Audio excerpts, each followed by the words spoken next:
যারা আওয়ামী লীগকে পুনর্বাসন করতে চাইবে তাদেরকে গণশত্রু মনে করবে দেশের মানুষ। আন্তর্জাতিক মানবাধিকার দিবস উপলক্ষে মায়ের ডাক আয়োজিত গণজমায়েত কর্মসূচিতে অংশ নিয়ে এমন মন্তব্য করেছেন বক্তারা। ভবিষ্যতে কেউ যেন নতুন করে ফ্যাসিজম প্রতিষ্ঠা করতে না পারে সেজন্য দল মত নির্বিশেষে সবাইকে সজাগ থাকার আহ্বানও জানিয়েছেন তারা। জাহিদ হোসেনের রিপোর্ট। মঙ্গলবার দুপুরে সোহরাওয়ার্দী উদ্যানের এই গণজমায়েত ক্ষমতাচ্যুত আওয়ামী লীগের শাসনামলে গুম, খুন, নির্যাতনের ভুক্তভোগী পরিবারের সদস্যদের নিয়ে, যাতে আর কোনো মানুষের গুম হতে না হয়, খুন হতে না হয়। সেখানে নিপীড়নের স্মৃতিচারণের পাশাপাশি সেসব ঘটনার বিচার চান তারা। এখনো কিন্তু খেয়ে নেই, আরেক দেশে বসে বসে আমাদের দেশে গিয়ে গুলি কাটতেছে। যুদ্ধ এখনো শেষ হয়নি মন্তব্য করে অনুষ্ঠানের বক্তারা বলেন, আগে আওয়ামী লীগের বিচার, এরপর নির্বাচন।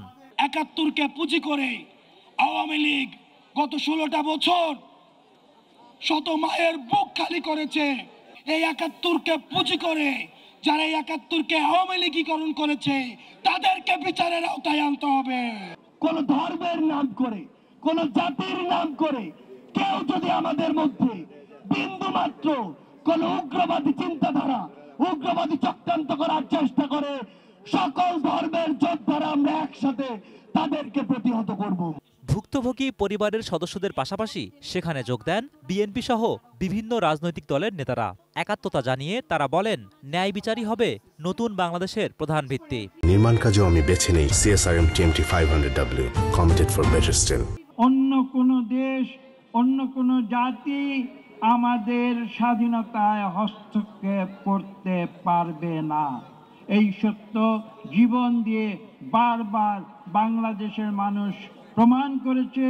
এই ২৪-এর অভ্যুত্থানের যে চেতনা, সেই চেতনা ধারণ করে একটি জাতীয় ঐক্যের মধ্য দিয়ে নির্বাচনী কৌশলে আওয়ামী লীগকে রাজনীতি থেকে বিদায় দিতে হবে।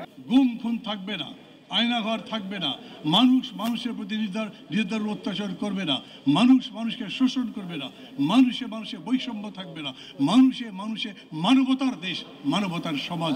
ন্যায় বিচার হবে নতুন বাংলাদেশের যাত্রার প্রধান ভিত্তি। ন্যায় বিচার প্রতিষ্ঠা হতে হবে। আয়নাঘরের অনেক গল্প শুনেছি, কিন্তু ৪ মাস পর হয়েছে আয়নাঘরের উপরে এখনো কোনো শ্বেতপত্র প্রকাশ করা হয় নাই। আয়নাঘর নিয়ে শ্বেতপত্র প্রকাশ করবেন। এ অনুষ্ঠানে তথ্য উপদেষ্টা নাহিদ ইসলাম আওয়ামী লীগকে মানবতা বিরোধী দল হিসেবে বিশ্বব্যাপী পরিচিত করার আহ্বান জানান।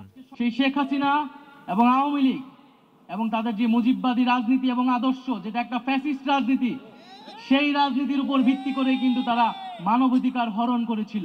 শুধু বাংলাদেশে নয়, পুরো বিশ্বকে এটা বলতে হবে যে আওয়ামী লীগ একটি মানবতা বিরোধী দল এবং এই অপরাধের শাস্তি, সর্বোচ্চ শাস্তি হতে হবে। আওয়ামী লীগ আমলে নিপীড়িত মানুষদের ঐক্যবদ্ধ থাকার অনুরোধ জানান তিনি। শেখ হাসিনার হাতে রক্তের দাগ সবসময়ই ছিল। Zahid Hossain, ATN news, Dhaka. আমরা দেখেছি